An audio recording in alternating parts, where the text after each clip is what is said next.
ಈ ಟೈಮಲ್ಲಿ ನನ್ನ ತಂದೆ ತಾಯಿನ ನಾನು ಜ್ಞಾಪಿಸ್ಕೊಂತೀನಿ. ಯಾಕೆಂದ್ರೆ ಈ ದೇಹ ಇರೋದೇ ನಮ್ಮ ತಂದೆ ತಾಯಿಯಿಂದ.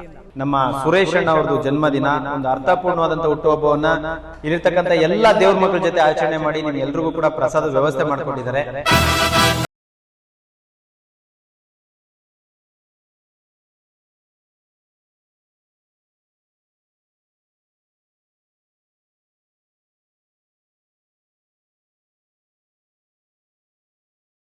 ಯಾವಾಗ್ಲೂ ಒಬ್ಬರಿಗೆ ಒಳ್ಳೇದನ್ನೇ ಬಯಸುತ್ತೆ.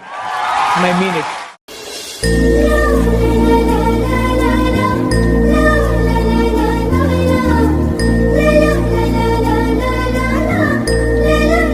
ಎಲ್ರಿಗೂ ನಮಸ್ಕಾರ, ಚೆನ್ನಾಗಿದ್ದೀರಾ? ವಿಶೇಷವಾಗಿ ಇವತ್ತು ನಮ್ಮ ಒಂದು ಜನಸ್ನೇಹಿ ನಿರಾಶ್ರಿತರ ಆಶ್ರಮ ಇರ್ತಕ್ಕಂಥ ದೇವ್ರ ಮಕ್ಕಳ ಜೊತೆಯಲ್ಲಿ ನಮ್ಮ ಸುರೇಶ್ ಅಣ್ಣ ಅವ್ರದ್ದು ಜನ್ಮದಿನ, ಒಂದು ಅರ್ಥಪೂರ್ಣವಾದಂಥ ಹುಟ್ಟುಹಬ್ಬವನ್ನ ಇಲ್ಲಿರ್ತಕ್ಕಂಥ ಎಲ್ಲ ದೇವ್ರ ಮಕ್ಕಳ ಜೊತೆ ಆಚರಣೆ ಮಾಡಿ ನಿಮ್ಗೆ ಎಲ್ರಿಗೂ ಕೂಡ ಪ್ರಸಾದ ವ್ಯವಸ್ಥೆ ಮಾಡಿಕೊಟ್ಟಿದ್ದಾರೆ. ದಯವಿಟ್ಟು ಜೋರಾಗಿ ಒಂದ್ಸತಿ ಕ್ಲಾಸ್ ಮಾಡಿ. ಹಾಗೆ ಪ್ರತಿಯೊಬ್ಬರು ಕೂಡ ಕೈನ ಮುಂದೆ ಚಾಚಿ ಅವರಿಗೆ ಭಗವಂತ ಒಳ್ಳೇದು ಮಾಡಲಿ, ಆಯುಷ್ಯು, ಆರೋಗ್ಯ, ಸುಖ, ಶಾಂತಿ, ನೆಮ್ಮದಿ ಎಲ್ಲವನ್ನ ಕರುಣಿಸ್ಲಿ ಸರ್. ಎಲ್ಲ ನಿಮ್ಮ ಕುಟುಂಬಕ್ಕೆ ಭಗವಂತ ಒಳ್ಳೇದು ಮಾಡಲಿ. ಜನ್ಮದಿನದ ಹಾರ್ದಿಕ ಶುಭಾಶಯಗಳು ತಮಗೆ. ಒಳ್ಳೇದಾಗಲಿ ಸರ್.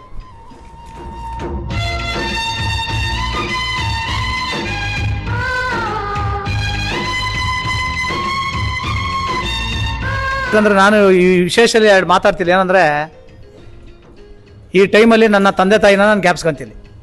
ಯಾಕೆಂದರೆ ಈ ದೇಹ ಇರೋದೇ ನಮ್ಮ ತಂದೆ ತಾಯಿಯಿಂದ. ಇಲ್ಲಿ ನಂದೇನೂ ಇಲ್ಲ. ವಿಶೇಷವಾಗಿ ಹೇಳಬೇಕಂದ್ರೆ ಈ ದೇಹ ಇರೋದೇ ನನ್ನ ತಂದೆ ತಾಯಿಯಿಂದ. ನನ್ನ ತಾಯಿ ಕೊಟ್ಟಂಥ, ನನ್ನ ತಂದೆ ಕೊಟ್ಟಂಥ ಈ ದೇಹ ಇವತ್ತು ಈ ಭೂಮಿ ಮೇಲೆ ನಮ್ದೇನೂ ಇಲ್ಲ. ನನ್ನದೇನು ಏನೂ ಇಲ್ಲ. ಈ ಕೊಟ್ಟರೆ ಭಿಕ್ಷೆ ನನ್ನ ತಂದೆ ತಾಯಿ. ಆ ತಂದೆ ತಾಯಿ ಕೊಟ್ಟರೆ ಭಿಕ್ಷೆಯಿಂದ ನಾನು ಇವತ್ತು ಇಲ್ಲಿ ನಿಂತಿದ್ದೀನಿ. ಯೋಗೇಶ್ವರ ಹೇಳ್ದಂಗೆ ನಮ್ಮ ದೇವರ ಮಕ್ಕಳ ಜೊತೆ ನಾನಿವತ್ತು ಹುಟ್ಟುಹಬ್ಬನ ಆಚರಿಸ್ಕೊತಿದ್ದೀನಿ. ಮತ್ತು ಖುಷಿ ಇದೆ, ಸಂತೋಷ ಇದೆ. ಮತ್ತು ನಿಮ್ಮನ್ನೆಲ್ಲರೂ ಭಗವಂತ ಚೆನ್ನಾಗಿಟ್ಟಿರಲಿ, ಚೆನ್ನಾಗಿ ನೋಡ್ಕೊಳ್ಳಿ ಅಂತ ಆ ತಂದೆ ಶನೇಶ್ವರನ ಕೃಪಾ ಕಟಾಕ್ಷ ಇವ್ರ ಮೇಲೆ ಇರಲಿ ಅಂತ ನಾನು ಕೇಳ್ಕೊಂತ ಈ ಎರಡು ಮಾತನ್ನ ಮುಗಿಸ್ತಾ ಇದ್ದೀನಿ ನಾನು. ಧನ್ಯವಾದ.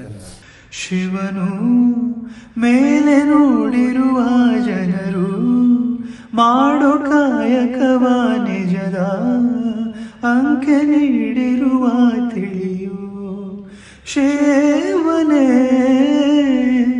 ಭುವನಂ ಗಗನ ಸಕಲ ಶರಣ ಅಖಿಲ ನಿಖಿಲ ಶಿವನೇ ಶರಣ. ನಿಮ್ಮ ಕೈಲಾದ ಸಹಾಯವನ್ನು ಮಾಡಿ. ನಮಸ್ಕಾರ. ನಾನು ನನ್ನ ಮನಸ್ಪೂರ್ವಕವಾಗಿ ಯಾವಾಗ್ಲೂ ಒಬ್ಬರಿಗೆ ಒಳ್ಳೇದನ್ನೇ ಬಯಸುತ್ತೆ. I mean it.